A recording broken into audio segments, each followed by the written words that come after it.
Seoul, South Korea. North Korea has been conducting missile engine and fuel tests in recent weeks, with the goal of achieving nuclear-tipped intercontinental ballistic missile capabilities as early as next year, a senior South Korean official said on Tuesday.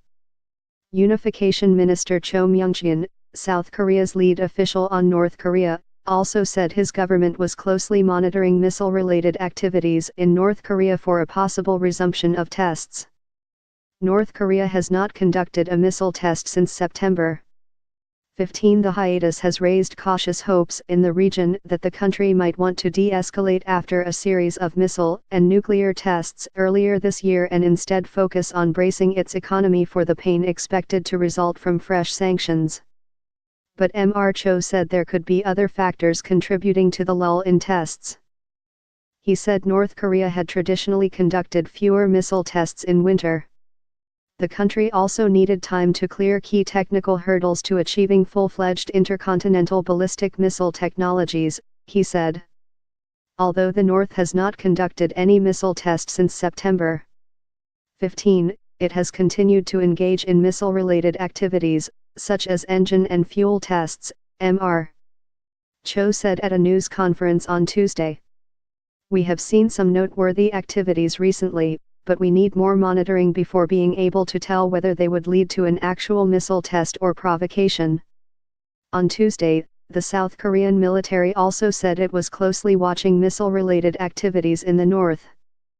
North Korea's leader, Kim Jong-un, has focused on visiting factories and farms in recent weeks, instead of military-related events. But North Korea has made it clear that despite increasingly crippling sanctions, it remains determined to develop the ability to hit the United States, as well as its allies in the region, with nuclear-tipped ballistic missiles.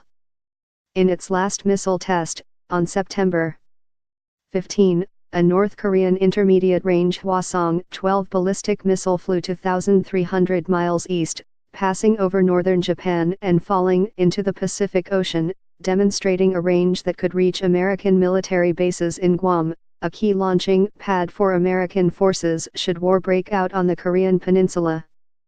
The North's military has threatened to launch missiles in an enveloping strike around Guam.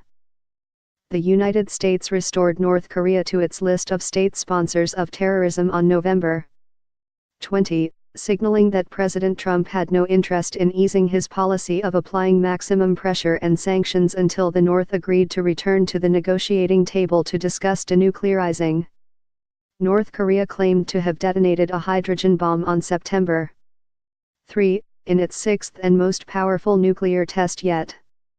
The country has also launched two Hwasong-14 intercontinental ballistic missiles, or ICBMs, in July, the last of which demonstrated the potential of reaching major cities in the continental United States. But the North's missiles have never achieved a full ICBM range. Nor has the country demonstrated that its nuclear warheads could survive the intense heat and friction of re-entering the atmosphere after a long-range flight through space and hit their targets.